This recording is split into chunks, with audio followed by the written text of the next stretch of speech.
नमस्कार दोस्तों, आप सभी का स्वागत है आपके अपने YouTube channel GS classes Manihari में। इस वीडियो में हम लोग प्रश्न संख्या 11 से 20 तक के प्रश्न को हल करेंगे। इससे पहले वाला वीडियो का लिंक डिस्क्रिप्शन में है।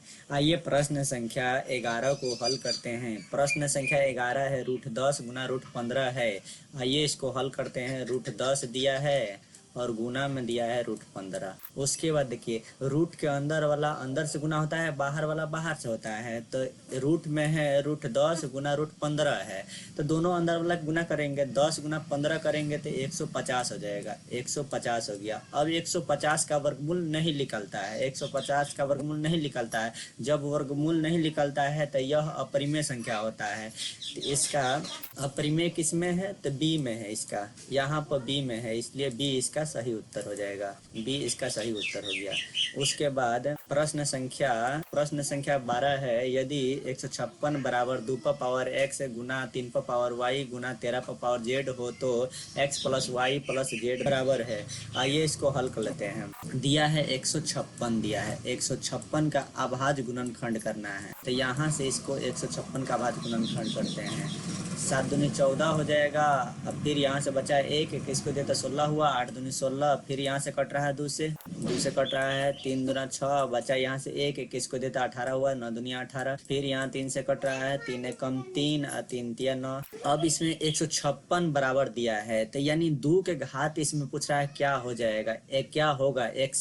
x है यानी क्या होगा इसका। तो यहाँ हम 156 को ऐसे लिख सकते हैं। 156 बराबर लिख सकते हैं 2 गुना में कितना बार है? 2 बार है, यानी 2 पर पावर 2 लिख सकते हैं गुना। उसके बाद 3 गुना में कितना बार है? तो 1 बार है, यानी 3 पर पावर 1 लिख सकते हैं गुना। फिर उसके बाद गुना 13 कितना बार है? तो 1 बार है, यानी 13 गुना में 1 बार है, यानी 1 लिख सकते हैं। अब हमसे पूछा है x plus y plus z पूछा है, यानी x plus y plus z पूछा है। यही चीज पूछा है। तो देखिए x के जगह पर कितना आया है? 2 आया है यहाँ पर। तो x के जगह पर 2 लिख देंगे, प्लस है प्लस लगा देंगे। उसके बाद y के जगह पर कितना आया है? तो 1 आया है, तो 1 लिख देंगे।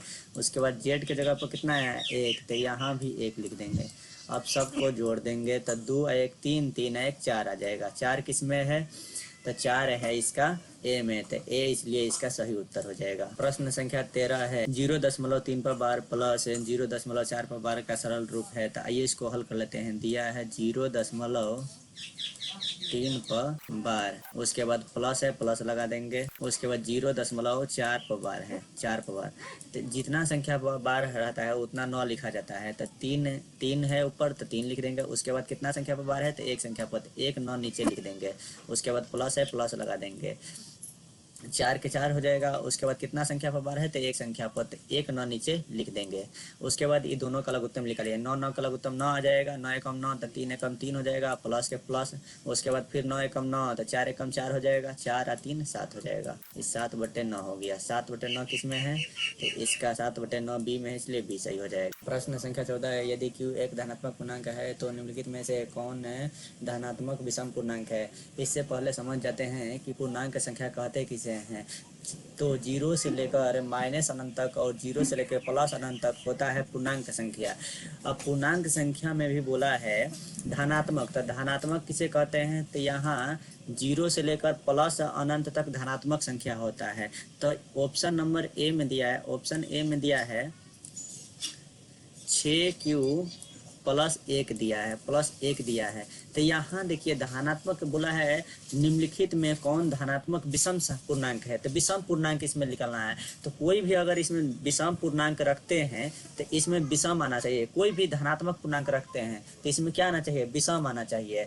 तो अगर ये ऑप्शन लेते हैं, दिया है 6q, q के जगह पर क्या रखेंगे? कोई भी पूर्णांक संख्या रखते हैं, जैसे 1 रख देते हैं तो 1 प्लस यहाँ 1 ये है। तो यहाँ 6 एकम 6 और प्लस 1, 6 1 कितना आ जाएगा? 7 आ जाएगा। तो 7 क्या है? एक विषम संख्या है। विषम संख्या किसे कहते हैं? जो 2 से ना कटे। तो 7 2 से ना कटता है, इसलिए यह विषम संख्या है। अगर यहाँ हम 6q प्लस 1 अगर 2 भी रखते हैं इसके q के जगह पर, तो यहाँ आ जाएगा 6 दूनी 12 1 13। ये भी क्या है? विषम संख्या है। क्या है? विषम संख्या है। तो इसमें विषम संख्या पूछा है, में से कौन सा है? तो विषम संख्या कौन है? तो ए है। तो ए हमारा सही उत्तर हो जाएगा। प्रश्न संख्या 15 है, यदि दो संख्याओं का मौसा बराबर 25 और लसा बराबर 50 है तो संख्याओं का गुणनफल होगा। तो सूत्र होता है, दो संख्याओं का गुणनफल बराबर होता है एचसीएफ गुना एलसीएम। एचसीएफ को मौसा कहा जाता है, इसको कहा जाता है मौसा, मौसा कहा जाता है, और इसको बोला जाता है लौसा। एलसीएम को लौसा बोला जाता है, लौसा। इसको लौसा और उसको मौसा बोला जाता है। तो दो संख्या बराबर होगा। तो हमको मौसा और लौसा दिया है। मौसा कितना दिया है? 25 दिया है, तो यानी एचसीएफ कितना दिया है? 25 दिया है, 25 लिख देंगे। उसके बाद एलसीएम, एलसीएम कितना दिया है? 50 दिया है। अब दोनों का गुणनफल पूछ रहा है, दोनों का गुणनफल पूछ रहा है। गुणनफल मतलब होता है गुना। तो इसको गुना कर देंगे। जीरो, जीरो के पहले है जीरो है, जीरो लिख देंगे। उसके बाद 25 को 5 से गुना करेंगे तो 25 पचे 125 हो जाएगा, 125 हो गया। कितना आ गया? 1250 आ गया। 1250 किस में है? ए में है, इसलिए ए सही इसका उत्तर हो जाएगा। प्रश्न संख्या 16 है, दो लगातार विषम संख्याओं का मौसा है। आइए इसको हल करते हैं। पहले देख लेते हैं विषम संख्या कहते किसे हैं। विषम संख्या वैसे संख्या जो दो से ना कटे, जैसे 1, 3, 5, 7, 9 ऐसे करके अनंत तक है। तो ये दो लगातार विषम संख्या का मौसा पूछा है। यानी दो लगातार कहे तो एक के बाद क्या आता है? 3 आता है। तो 3, 1 और 3 का मौसा पूछा है। मौसा पूछा है यानी एचसीएफ पूछा है, मौसा।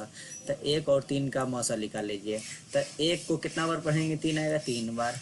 तो ये 3 से कट गया। जब इधर पूरा पूरा कट जाता है तो ई साइड वाला बायां साइड वाला एचसीएफ हो जाता है। तो एचसीएफ कहे या मौसा कहे, दोनों में बात बराबर है। अब एचसीएफ कितना आ गया? 1 आ गया। तो 1 इसका सही उत्तर हो जाएगा। 1 किस में है?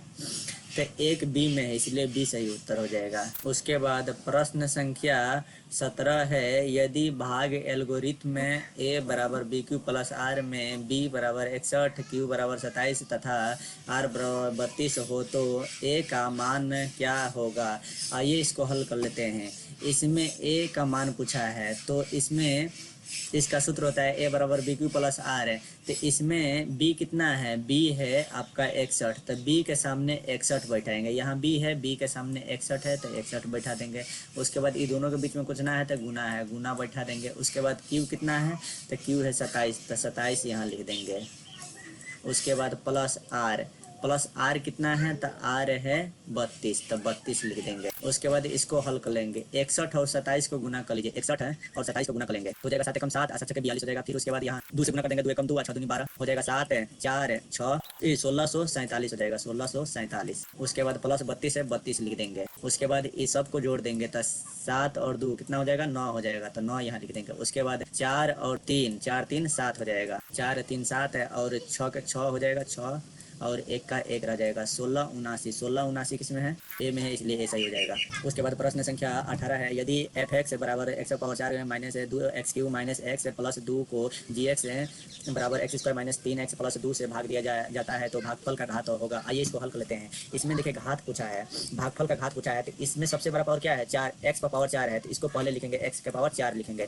उसके बाद भाग वाला है, तो भाग देंगे, बटे का मतलब भाग होता है। इसमें सबसे बड़ा पावर क्या है? तो 2 है। क्या है? 2 है, यानी एक्स पावर 2 है, तो एक्स पावर 2 पे लिखेंगे। अब उसके बाद कटाइए। गुना में 4 बार है तो 2 बार कट जाएगा, 2 बार में कट जाएगा यहाँ से।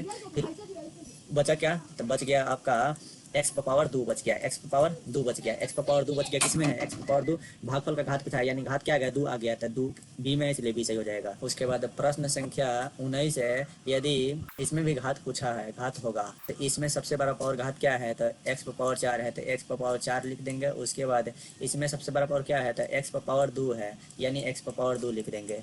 अब यहाँ से 2 गो और यहाँ से 2 गो कट गया, तो बचा क्या? एक्स पावर 2 बचा, 2 बचा, एक्स पावर 2 बचा। यही घात पूछा था। घात कितना है? तो घात 2 है।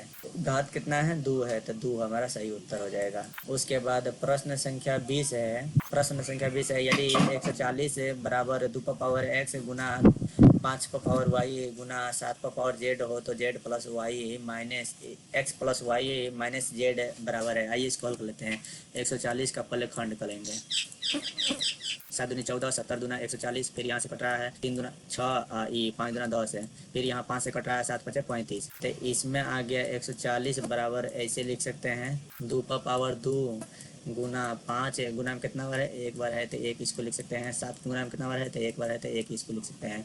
अब इसमें पूछा है x plus y minus z पूछा है, x plus y minus z पूछा है, माइनस जेड पूछा है। तो इसमें x है, x का जगह पर क्या है, 2 है तो 2 बैठा देंगे। उसके बाद y के जगह पर कितना है, एक है तो एक बैठा देंगे, माइनस है माइनस लगा देंगे। जेड के जगह पर कितना है, एक है, एक बैठा देंगे। अब पहले जोड़ देंगे तब उसके बाद घटा कर लेंगे। तो 2 एक 3 हो जाएगा, 3 माइनस एक, 3 माइनस एक कितना हो जाएगा, 2 हो जाएगा। 2 किस में है, तो 2 आपका ए में है, इसलिए ए सही हो। इस वीडियो में यहीं तक ही मिलेंगे फिर एक नई वीडियो में, तब तक के लिए जय हिंद।